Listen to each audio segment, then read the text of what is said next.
What you're about to see was initially a school video, which is why the tone is kind of different and all the curse words are bleeped out. I decided to upload it anyway. I hope you enjoy. I am the same person as in the video. I'm just wearing a jacket in the video, which is why we probably look a little different. Enjoy. If my future son grew up to not get a job, never move out, and fall down the alt-right pipeline, I would not be as disappointed in him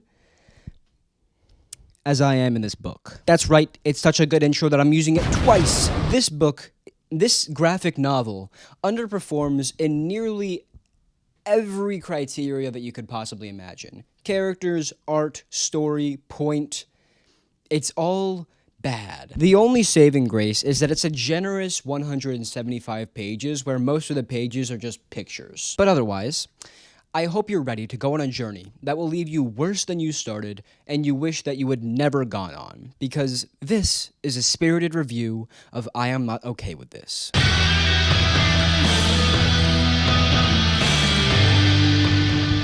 Upon opening the book, you're assaulted by a mountain of exposition, which I must now relate to you. This book is framed as the diary of the main character, Sydney. Keep the diary part in mind, because we'll come back to that in a second. Anyway, about Sydney, we learn that she is 15 years old, has a dead dad, is bisexual, butts head with her mom often, and has special mind powers that can kill other people. So, these facts lay the groundwork for the themes and events of the story. But this is also the weirdest way to introduce any of this to us, especially for the gimmick of this being a diary. Let me ask you a question. No, let me not ask you a question. Sydney is told repeatedly that nobody is going to read her diary. It's for her and her alone to work through her emotions. So then why, no less than 5 pages in, does she say, I guess I should tell you about my dad? Tell who? Who are you talking to? You're not writing to anybody. Otherwise, the stories and characters told about here aren't expanded upon at all, including Sydney herself. Besides those little factoids you get at the very beginning, you learn nothing about Sydney's inner world or any of the other characters' inner workings.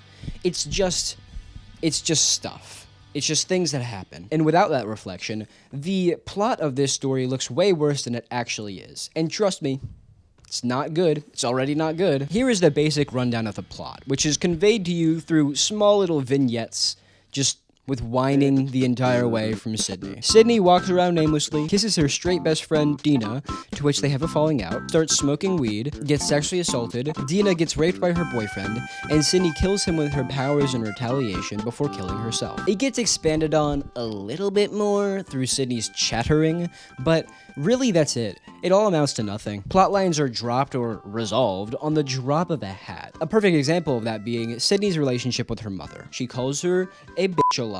She complains and she treats her like poop. She treats her like nothing. It's very sad to see, especially because her mom does not retaliate in any way. Her mom, I wouldn't say is an angel, but is a seemingly very nice woman who is just having a rough go of it. She's pretty much just sad and mopey throughout the entire book, and that's not for no reason. I mean, her husband just killed himself and her daughter hates her. So, it's really sad to see, especially when Sydney just explodes at her mom for no reason, or does something horrible, and then instead of even, insulting her back, or yelling, or anything that would make us even kind of see Sydney's side of things, she's just like, okay, I love you, Sydney. Dude, come on. Then, one night near the end of the novel, Sydney just cries to her mom about how her dad is dead, and then they're fine. They wake up the next morning, and they're chilling. Yeah, this book. They don't talk about their own relationship, they don't talk about Sydney's actions, they don't talk about their emotions. It's just okay. They're just okay now. And I know you might be saying, well, Jack, isn't that kind of, realistic to how teenage girls actually resolve things? I mean, they can be emotional and not really make the best decisions all the time. And, yeah, I guess you're right, but two things. One, I'll get to in a minute, but the first one is, I don't care if it doesn't make for a good narrative. If that truly is how teenage girls go about things, why are you writing a story about this? It's a bad choice for a story. Part 2 is, take a little look at who wrote this book. It's this guy named Charles Forsman. He's a guy. He's a man. He is a 30 or 40-year-old man writing a story about a 15-year-old girl from the perspective of a 15-year-old girl about very personal problems that 15-year-old girls deal with. I'm not saying that he has no authority to talk about this. You can write about things you don't fully experience. But it's just a little uncomfortable sometimes. One thing that is definitely unrealistic about this story is the elephant in the room. Sydney's magic powers. Let's talk about it. I think this could have worked. This is actually not a bad idea for a story where, you know, it's a normal story. It's a normal, like, high school coming of age romance, whatever, that deals very personal issues, that has that little sprig of magic thrown in. A lot of stories do that really well, actually. Take, for instance, Bruce Banner as the Hulk. The Hulk isn't just some big, strong green guy. He's a manifestation of Bruce's childhood trauma of abuse, his anger issues, and his dissociative identity disorder. The Hulk acts as a foil, antagonist, and internal conflict for Bruce all at once. Same goes for the red panda in Turning Red. The panda is a direct reference to May's period and puberty as a whole. Furthermore, because she turns into the panda, it's an expression of the shame and taboo nature of periods. However, here, the powers are just tacked on. I initially thought that they were a reference to puberty as well, but that doesn't make any sense. Because one, her dad had the powers, which is what made him kill himself. Not what puberty does, and also, if it's a reference to specifically, like, female puberty, you would expect that not to be the case. It could be a stand-in for some disability or disorder, but it's so poorly done because it has no real effect on her health aside from disallowing her to ejaculate because it makes her black out and go crazy every time she does, and making her nauseous every time she uses her powers. I think, if anything, it's merely a representation of her anger, but just use a gun at that point. Sydney doesn't need superpowers to kill herself. Most people kill themselves without superpowers. She could have easily killed Dina's boyfriend with a pistol and nothing would have changed. The only real difference...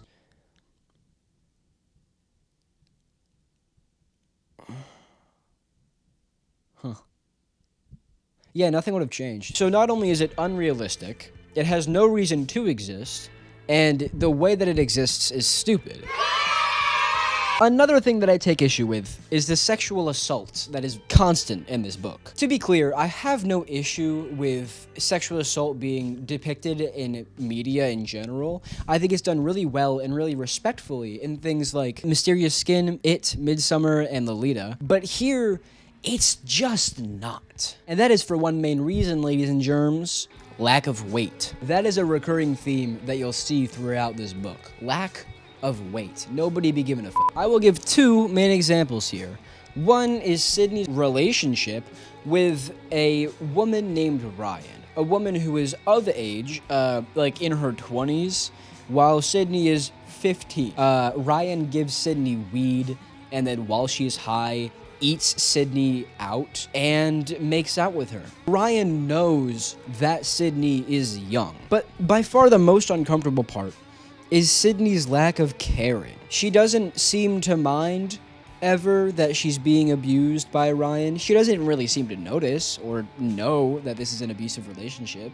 And that's not necessarily a bad thing either.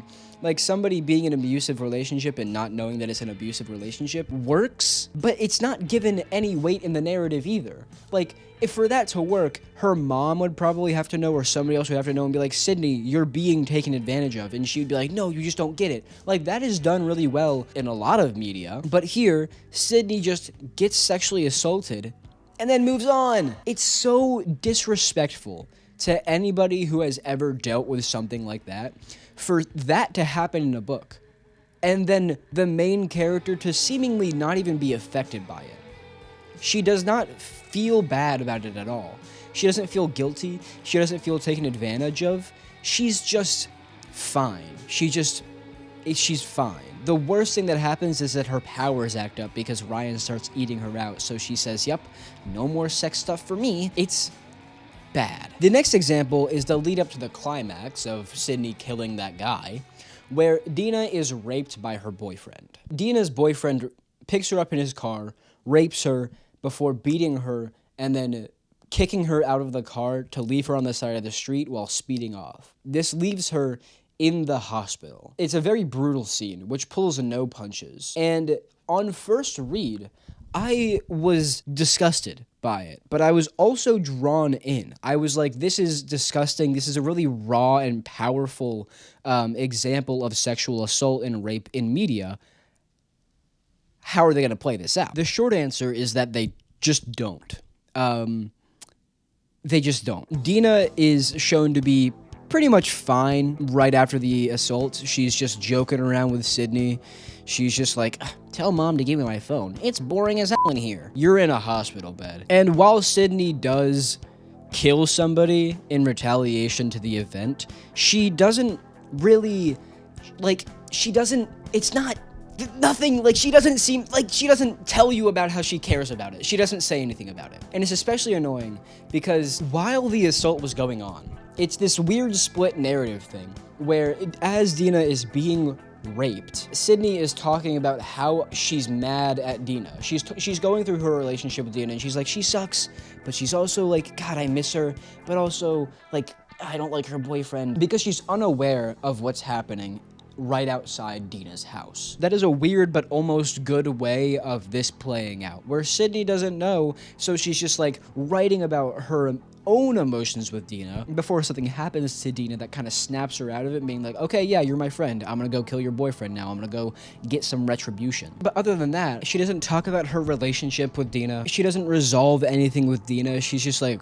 wow, you look like shit, man, when she walks into the hospital and then goes and kills her boyfriend. It's such a good setup, and I'm so disappointed because it's such a good, like, you're almost there. You're so close. Right before just nothing happens. And just nothing does happen. Like, neither of their interior worlds are, like, talked about at all. Which is especially weird because this is a diary, Sydney. Write about your emotions. The most that she says is about her lack of emotions, actually. She says, I wasn't scared. I wasn't angry. I was robotic. I just walked in there and I killed Brad. That's Dina's boyfriend. And it's like, that's not an emotion, dog. That's the opposite of it. I'm not gonna invalidate the way that you feel, Sydney, but it's so clear that you do feel something because, hey, you're doing something that is so emotionally charged. You're killing somebody. You don't do that just for no reason. You don't do that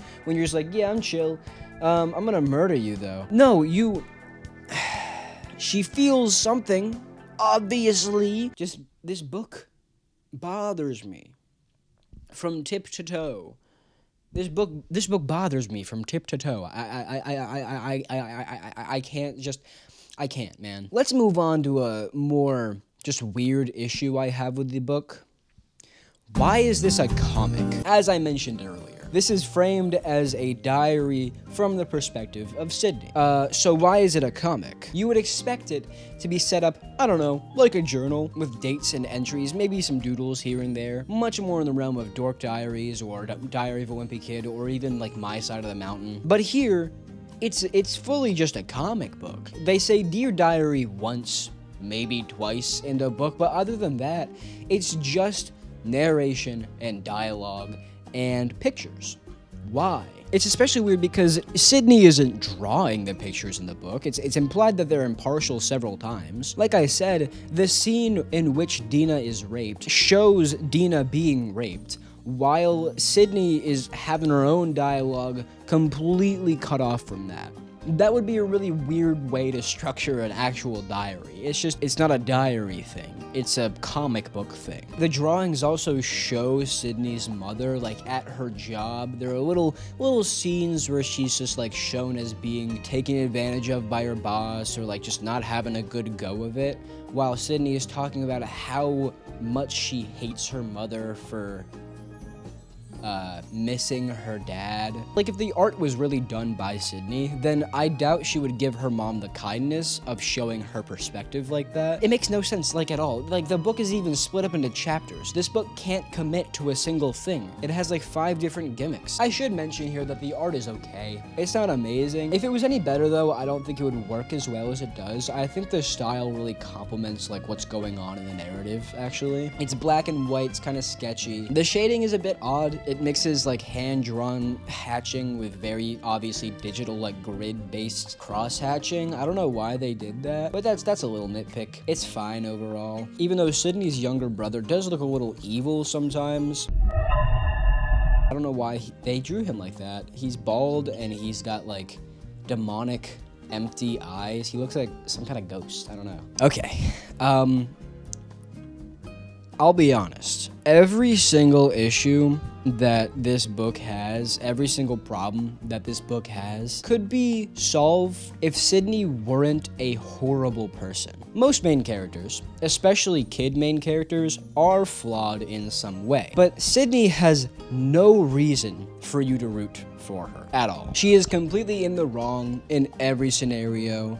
Except for killing that rapist, she does absolutely nothing right. Every single time she's on page, I know it's better be some bull hockey. I honestly just feel bad for everybody around Sydney, her younger brother and her mom especially. Even though I am a teenager, much like Sydney, you would think that I would see myself in her a little bit. But no, honestly, I don't really like Sydney. If I'm being completely transparent with you, I hate her, actually. She refuses to think deeply, or even to self-reflect, throughout the entire narrative, and ends up coming off as a whiny little baby. She is just the worst in every way and in every scenario that she comes across or creates. It'd be one thing if near the end of the book she was just like, wait, I can be better. I can learn to use my powers for good. Maybe killing a horrible person is kind of an awakening to that. But no, instead, she kills herself.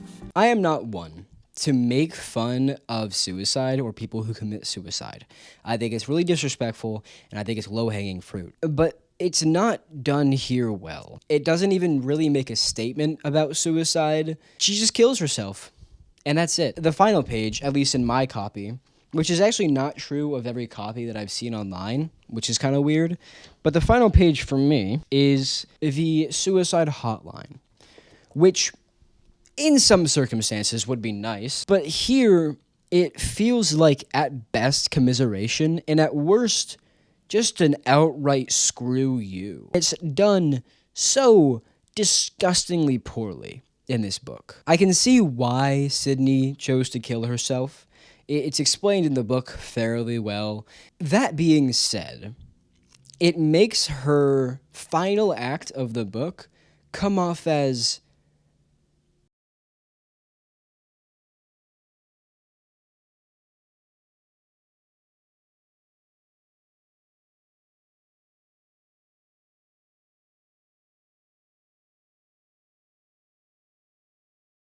back.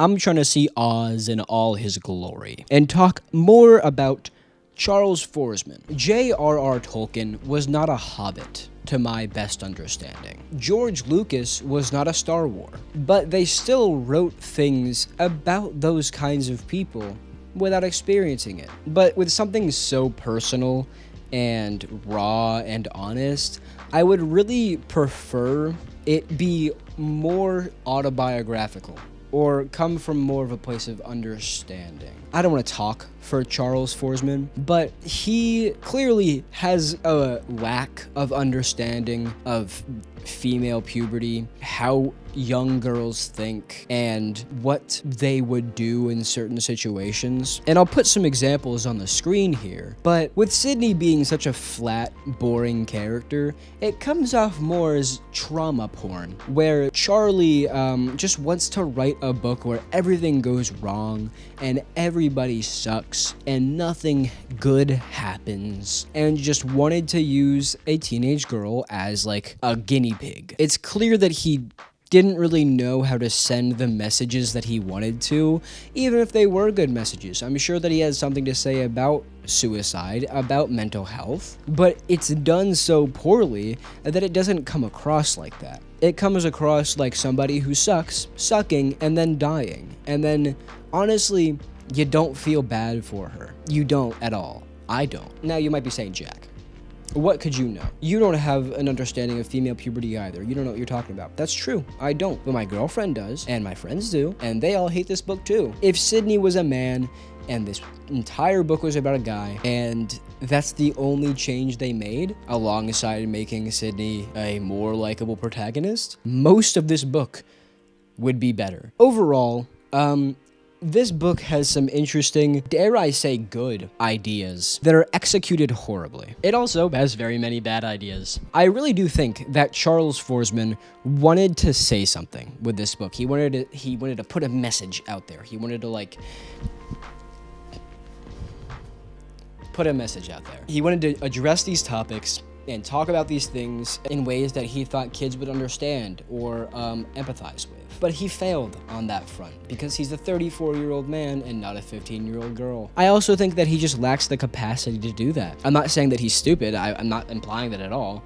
I'm saying that the way that he wrote this, he refused to really delve into what would make this book good. There's a lot of things. There's a lot of media where nothing really happens, and what makes it interesting is the interior conflict, the interior dialogue, the change that the character is going through, the this, the that. That's all internal. I love those stories. I would have loved this story if it was one of those stories. Hell, I wrote a story like that. I wrote a story where a guy's uncle dies, and then he goes to a diner, and then a hot dog stand, and then the bathroom, and then that's it. Like, you can write stories where everything happens internally, but he refused to. He didn't do that. Instead, we have this half-baked thing where everything is underdeveloped and underexplored, and it makes me sad and it makes me disappointed. I would not recommend this book. Not even as like a hate read, because it'll just leave you wanting more. It'll just leave you wanting a better version of what this could be. It'll just leave you saying, that was almost really good, but because of the way that everything played out, it sucked. So overall, I would have to give it a 2 out of 10, purely because of the potential. I am not okay with this book. Thanks for watching that whole thing. If you liked it, press like. If you like me, press subscribe. And if you really like me, I just put out an EP. It's called First Melt, under the name Jackalope in the Train Yard. So I'll link in the description, and go listen to it if you care. It's just some instrumental stuff, yeah. Ta-ta.